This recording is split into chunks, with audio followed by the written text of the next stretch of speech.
And good morning to you, Mr. Kimmel. Mr. Kimmel, there's one charge for you. It's a charge of camping.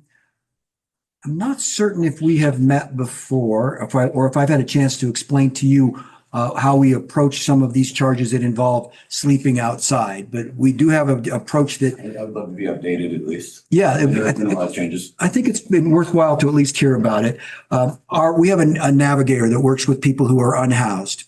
And the prosecutors have an opportunity to provide different ways to resolve the case after a conversation with the navigator. Sometimes and often it results in dismissal if someone's willing to take a step towards better stability, filling out a one-home assessment, for example, or obtaining a birth certificate or an identification, things that the navigator can help with that the prosecutor looks at as a step towards stability that then they will rely on to dismiss a charge. So if you'd like to have a conversation with the navigator, we can let them know you're here. I just did, I believe.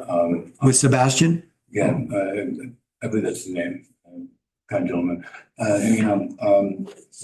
From basically what we discussed, it's about what was surmised, and I could very much use the my social security card, which there's a issue between my ID and being able to get one from the social security department, but he said he's got channels for obtaining that, and that's amazing. So just for the sake of actually being able to do so, I'm willing to jump through whatever. That would be the step. So we'll need to have Sebastian come in. He'll make a quick record of that. So as soon as he comes in, I'm going to recall your case. So if you'll just have a seat as soon as we see Sebastian again, we'll get that called up. And if you can just let Sebastian know we're ready to call Mr. Kimmel's case, so if he can step in when he has a moment. Mr. Lau. Good morning, Your Honor. We're going to just let Ms. Talene know that you're here. So when she comes back in, we'll let her know, and you'll be next up to speak with her. Thank you. All right. Thank you for appearing. We also completed an annual one-home assessment. I have yet to speak with the city attorneys about this. However, I'm confident that they would approve of this case being dismissed. If you prefer, I can wait to hear back from them when I get a chance. When it's an automatically eligible, which is a camping charge is automatically eligible for the program, and you've completed a task, I don't necessarily need the city attorneys in our courtroom, although we could have follow-up conversations at some point, depending on comfort level for navigators. But because the prosecutors have given me the authority, and on a number of occasions when I've asked them to appear, they've said, we don't really need to be here for these. So I think they've made it clear that they're comfortable with the dismissal. Okay. So as long as you are, then I'm going to go ahead and I'm going to dismiss your charge. And then we'll just have you work with Sebastian to hopefully secure that social security card for you. And is that what we should put as a condition? Yes, Your Honor. I would like the record to also show on that face sheet that we did an annual one-home assessment. Perfect. I'll put both down. Thank you. All right. What will happen here from the court's perspective, Mr. Hunter Kimmel, is the prosecutors are a notification on our system from Sebastian that you have completed those two items, the one home assessment and the social security card application. They will then file a motion to dismiss. I will grant that motion to dismiss. There'll be an order. If you have an email address, we can email you a copy of that order. Yeah, I believe it's on file with the court. If we've got it, if you want to just double check that we have the right one, Sure. Then you'll get an email with the order when it gets dismissed. That'll probably be in a day or so, and then you'll have that for your records. Thank you. All right. Thank you for appearing, sir. Thank you, Your Honor.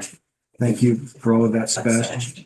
No problem. Either one is fine. Okay. Well, I like to say it the way you would say it, so I appreciate that, Mr. Baroni. Let me just take a look here. May have even overheard what I was talking about with our court staff here. Is I think we're just going to create a list of people who have checked in to see the public defender. Yes, Your Honor. Because I think if I'm looking at this correctly, let's take a look at the last face sheet, which was October 14th. You were in front of me, and I did reset you for the public defender docket for today. So as soon as we get that list printed out, we'll have Mr. Lau be the first one on the list, and then the second one would be I believe Mr. Baroni, but if you guys can work out to we have everybody who's checked in here with staff, and then she's just working through the list. She'll be talking to each individual so that she can then talk to the prosecutors to see if she can resolve the case for you. If you decide that after speaking with her that you want to set it for trial, you and she can consult about that. So it'll just be a step-by-step process from here. Thank you, Your Honor. You're welcome, Mr. Baroni. Can I be seated? Yeah, just go and have a seat. Mr. Lau is going to set for trial. So what I'll do is take the not guilty plea first, and then we'll go from there. Sounds good. So let me, And just so the court is aware, I spoke with Mr. Lau. I would like to look at February for trial dates just because of my trial calendar in state court and are we looking at trial to the court or trial to a jury? to a jury. Okay. So, and I'm quite sure that you've had the conversation with him about waiving Yes. speedy trial and how that might work. Okay. He is in agreement to get a date in February. Okay, so let me just put that in front of Mr. Altenberg. We've had, Mr. Lau's case has been here for some period of time. He's made it to all of his court dates, so there hasn't been an issue as far as that goes.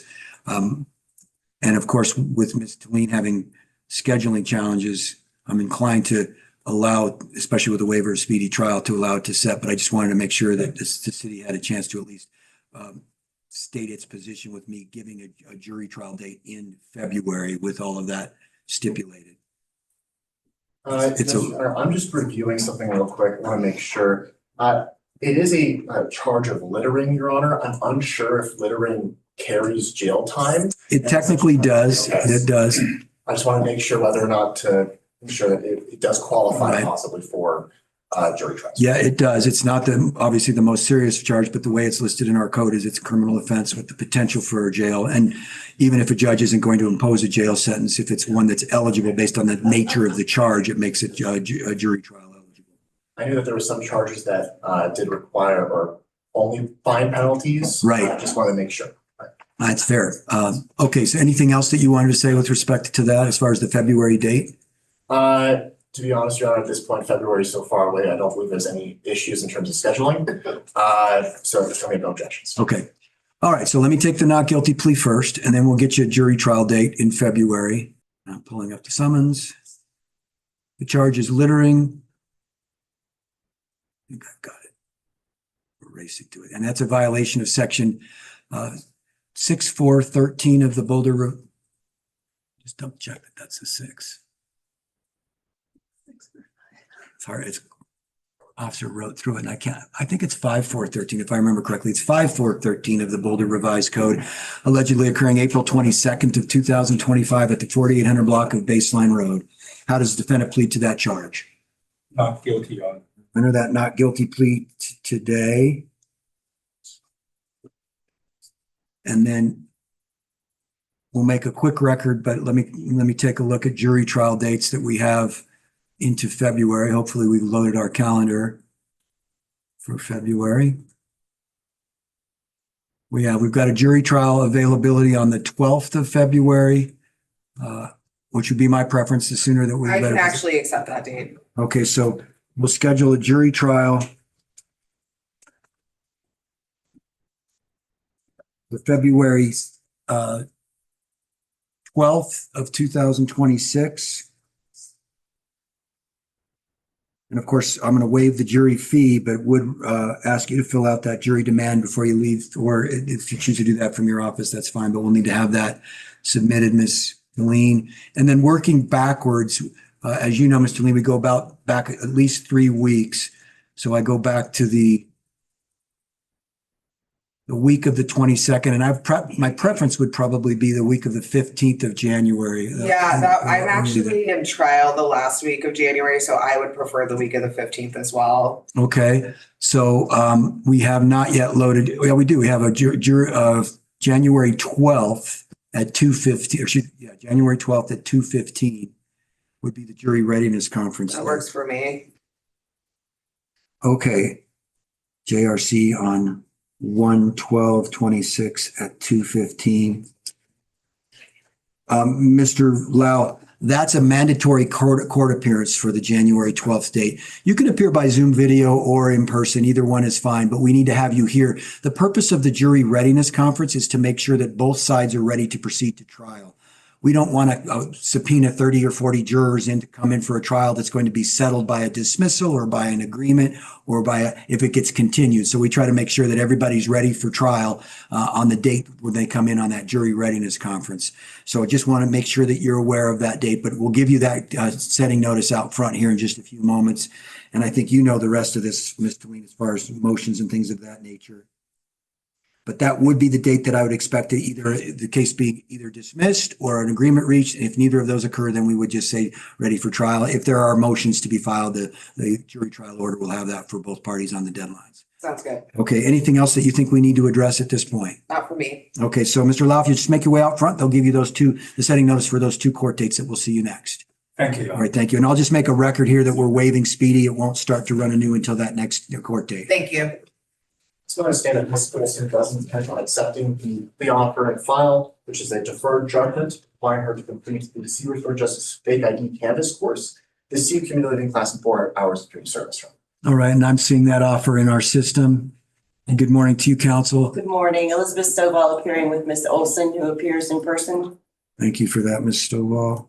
And is that correct? The defendant does wish to accept the offer? She does. We have signed plea paperwork. Or the agreement paperwork. I just wasn't sure how to file it. Okay, so you'll just give that to Maria to your right. She'll upload that into our system. And then someone out front will put my signature, will stamp my signature on it for you so that you have that for your records. And then for your purposes here, what we're going to be doing, Ms. Olson, is accepting a guilty plea to the charge of having a fraudulent identification. So I'm sure your lawyer's gone over this with you, but I like to make a record with people, and I'm required in certain situations to make a record. Number one, you understand what the offer is. You'd be pleading guilty to the charge today. The case would stay open for 9 months. We don't enter a conviction. We hold the case open. At the end of the 9-month period, as long as you had satisfied all of the conditions, and in this case, there's the fake ID program through the CU Restorative Justice folks, the CU Community Living class, and then the 4 hours of community service. You'll also have $165 in fees that you pay the court. The SLICE program on campus will be monitoring your community service, so they will charge you a $25 fee. We normally charge $35 for community service. We only charge $10 because they're doing this bulk of the supervision. So I wanted you to be aware of that. And then the other commitment you're making is to not have any other charges which are alcohol or drug related during the 9-month period.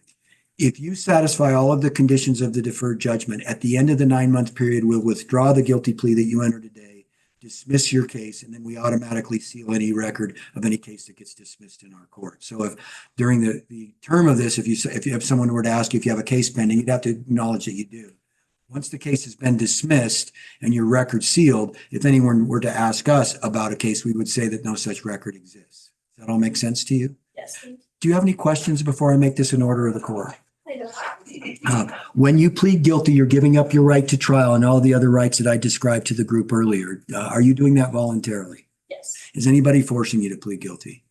Are you under the influence of any medications or drugs or alcohol today? No, I'm not. And do you understand this charge of having a fraudulent identification? And Ms. Stovall, would you waive a factual basis for that? Yes, charge? Your Honor. All right, I am going to find that it's a free and voluntary decision to plead guilty to the charge. And I'll pull up the summons now. Okay.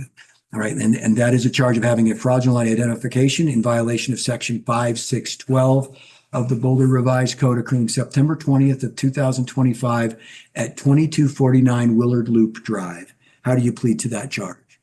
Guilty. I'll accept that guilty plea. It will be pursuant to the deferred judgment with a chance to earn a dismissal ultimately of the charge. You'll have the CU Restorative Justice fake ID class to complete her program, the community living class, and then 4 hours of community service. There are a total of $165 in fees and costs. Do either of you have any questions for me? No, Your Honor. All right, the next step of the process then for you, Ms. Olson, is to go see our probation officer. You're not on probation, but she monitors the deferred judgment to make sure all the conditions get fulfilled. So you're going to make 2 right turns and a left to the end of the hallway. And Stovall, you're free to go back. You don't have to be there for that meeting, but what Ms. Bittencourt's going to do is go over this with you, get my signature fixed on the document for you, give you a copy of it, and you and your counsel. And then she's going to give you deadlines for completing these obligations. It's important that you get started right away. We've already had a couple of, well, more than a couple hundred, probably 300 or 400 students come through in the last couple of months who are also signing up for various programs. So it's important that you get started right away so that you can meet the deadline that she sets for you. All right. If you don't have any questions, if you'll make your way there, I'll send you both back. Thank you, Your Honor. Thank you. And Ms. Keller, go ahead.